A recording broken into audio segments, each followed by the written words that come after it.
दूध खरेदी दर पूर्ववत करण्यात गोकुळच्या सत्ताधाऱ्यांचा नकार आहे। संचालक मंडळाच्या मीटिंगमध्ये दर पूर्ववत करता येणार नाही हे सत्ताधाऱ्यांनी सांगितलं असल्याचं स्पष्टीकरण शौमिका महाडिक यांनी दिलं। गेल्या 15 दिवसांपासून गाईचं दूध खरेदी दर कपात करू नका म्हणून शेतकरी आंदोलन करतायत। जिल्ह्याबाहेरील दूध कमी करण्यास सांगितले पण त्यांनी ते मान्य केलं नाही। कोल्हापूरच्या उत्तर पोटनिवडणुकीच्या वेळी शहरातील विक्री दर स्थिर ठेवले होते, तीच पॉलिसी आज देखील राबवणं गरजेचं असल्याचं शौमिका महाडिक यांनी म्हटलं आहे। मी दूध उत्पादक शेतकऱ्यांच्या बाजूने उभी राहणार असा त्यांनी इशारा दिला असून खरेदी दरात कपात केली पण विक्री दरात काहीही कपात केली नसल्याचं म्हणत कर्ज काढून शेतकऱ्यांनी गाय घेतल्या, आता तुम्ही दर कमी केला, अनावश्यक खर्च कमी करायचा नाही, हॉटेलिंग, मोबाईल, गाडी घेणं कमी केलं नाही, तुमच्या अकार्यक्षमतेवर काम केलं पाहिजे, बोलून मार्ग काढणं गरजेचं होतं पण तसं न होता उलट शेतकरी कुठं जातात असं सत्ताधाऱ्यांनी म्हणणं चुकीचं असल्याचं म्हणत मी दूध उत्पादक शेतकऱ्यांच्या बाजूने ठामपणे उभी राहणार असल्याचा इशारा शौमिका महाडिक यांनी दिला आहे। तर त्यांचं स्पष्ट म्हणणं होतं की आम्ही दरवाढ देणार नाही। हे मी त्यांना एवढ्यासाठी विचारलं की मला तुमची भूमिका स्पष्टपणे कळाली तर मला माझी भूमिका स्पष्ट करता येईल लोकांच्या समोर, आणि म्हणून आजची ही पत्रकार परिषद आहे। कालच्या बोर्ड मीटिंगमध्ये जेव्हा चर्चा चालू झाली की गाय खरेदी दरामध्ये तुम्ही कपात केलेली आहे तर ती तुम्ही आहे तशी उत्पादकाला द्या।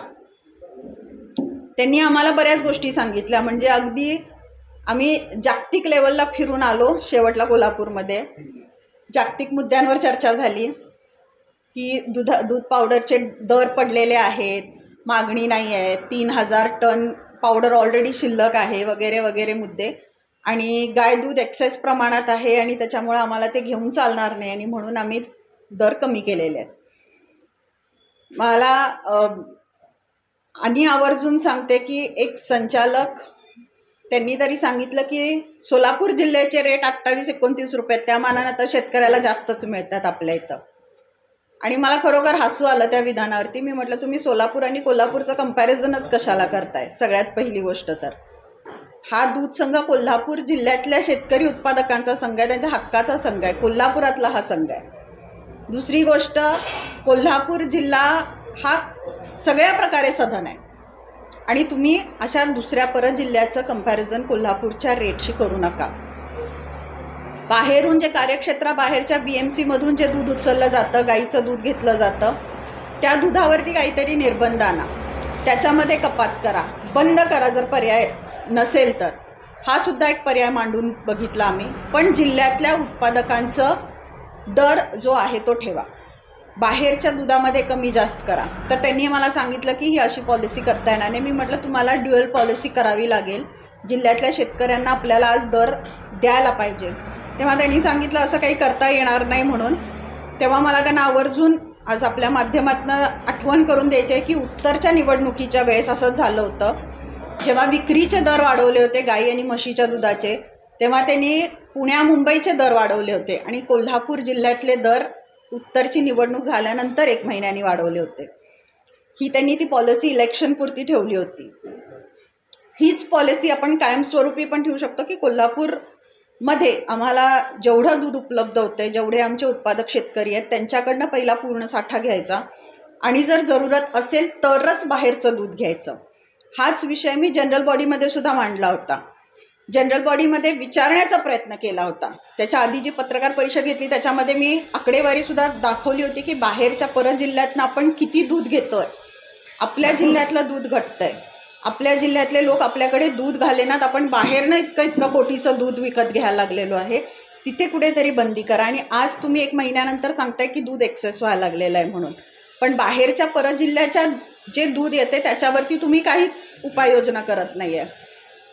म्हणजे अजून जनरल बॉडीहून 1-1.5 महिनासुद्धा झाला नसेल तोपर्यंत त्यांनी ही गोष्ट मात्र खरी केली की बाहेरच्या दुधावरती आमचं चालतंय आणि जिल्ह्यातल्या दूध उत्पादकांनी आम्हाला दूध नाही घातलं तरी चालेल। ओव्हरऑल त्यांचा बोलण्याचा सूर असा होता की फार फार तर अजून 1-2 महिने दंगा करतील, त्याच्यानंतर जातील कुठं, शेवटी तर इथंच दूध घालतील। तर मला ही गोष्ट पटली नाही, कारण जर ते मागचा विचार करून असं बोलत असतील तर मागच्या वेळेस सिच्युएशन्स वेगळ्या होत्या, परिस्थिती वेगळी होती, आत्ता तशी परिस्थिती राहिलेली नाही आहे, पर्याय भरपूर उपलब्ध झालेले आहेत। आज शेतकरी उत्पादक तुमच्याकडे खूप आशेने बघतोय, कारण मी जसं म्हणते दरवेळेस की गोकुळबद्दल शेतकऱ्याला आत्मीयता आहे। आपला संघ आहे, आपल्या जिल्ह्यातला संघ आहे, तो त्याच्यासुद्धा कष्टामुळे उभं राहिलेला आहे. आपण जेव्हा नेहमी म्हणतो की उत्पादक खरा मालक आहे, तर त्याला त्याच्याबद्दल आत्मीयता असणं सुद्धा स्वाभाविक आहे. आणि म्हणून आज त्यांचा हट्ट तुमच्याकडे आहे. बाकीच्या संघांनी किंवा संस्थांनी दर कमी केले म्हणून ती तिथे जाऊन आंदोलनं करणार नाही आहेत, पण ती हक्कानी तुमच्याकडे मागणार आहे. कारण इतके वर्ष ती तुमचे लॉयलिस्ट आहेत आणि म्हणून ती तुमच्याकडे मागतात. आणि तुम्ही सपशेल जर त्यांच्याकडे दुर्लक्ष करत असाल तरी खूप खेदजनक बाब आहे. आणि म्हणून मला असं वाटलं की आज आपल्या माध्यमातनं लोकांच्यापर्यंत जास्तीत जास्त पोचून मला हे सांगायचं आहे की आज जे काही भूमिका ही लोक घेणार आहेत, जे काही शेतकरी उत्पादक जी भूमिका घेतील त्या भूमिकेत मी त्यांच्यासोबत राहणार आहे. संचालकांच्या सोबत, सत्ताधाऱ्यांच्या सोबत मी नाही, मी माझ्या दूध उत्पादकांच्या सोबत राहणार आहे. कारण त्यांची मागणी ही रास्त आहे. आज शक्य आहे गोकुळला त्यांचा आहे तसं 2 रुपये दर ठेवणं. दूध दर कपात करण्याची गोकुळला आजही गरज नाही. जरी त्यांनी किती सांगितलं की जागतिक बाजारपेठेमध्ये असं चाललेलं आहे तसं चाललेलं आहे, नाही. गोकुळची लाईनच मुळात वेगळी आहे. गोकुळ फुल लिक्विड सेलिंगमध्ये आहे. त्याच्यामुळे इतर दूध संघांशी आपली तुलना करू नये. दूध संघाने आहे तसा उत्पादकाला रेट द्यावा या मताची मी आजही आहे. कालही मी त्यांना हे एक्सप्लेन केलेलं आहे. राहिली गोष्ट गाय दुधाची मागणी नाही आहे किंवा त्यांचं जे 3000 टन पावडर शिल्लक राहिलेली आहे, याचा अर्थ मार्केटिंगमध्ये ते कमी पडतात. उत्पादकाचा दोष नाही आहे. तुम्ही मार्केटिंग स्ट्रॅटजीज वाढवा. याच्यामध्ये तुमची इनएफिशियन्सी दिसून येते. जर मार्केटमध्ये तुम्हाला मागणी नाही आहे तर तुम्ही त्याच्यावरती काम केलं पाहिजे, ना की शेतकऱ्याच्या हक्काचे 2 रुपये तुम्ही त्याच्याकडनं काढून घेतले पाहिजेत. एकतर शेतकऱ्याचे पैसे तुम्ही कमी केलात, पण तुम्ही विक्री दर कमी केलेला नाही आहे 2 रुपयांनी. यापूर्वी असं कधीही झालं नव्हतं. उत्पादकाला माहिती आहे की मार्केटमधला विक्रीचा रेट कमी झाला तर ऑटोमॅटिकली आपल्याला पैसे कमी मिळतात आणि हे उत्पादकाला सुद्धा मान्य होतं. त्यामुळे जेव्हा जेव्हा विक्रीचा रेट मार्केटमधला कमी होईल तेव्हा शेतकऱ्याला 1 रुपया, 1.5 रुपये, 2 रुपये काही कमी होत होते तर ते त्यांना मान्य होतं. पण आता तसंही नाही आहे. खरेदी दर कमी केला आहे पण विक्रीचा दर आहे तो आहे. त्यातनं पण तुम्ही जो विक्री करून जे 2 रुपये मिळणार त्यातले 1.5 रुपये तुम्ही म्हशीच्या उत्पादकाला देणार. ही प्राइसिंग पॉलिसीसुद्धा रॉंग आहे.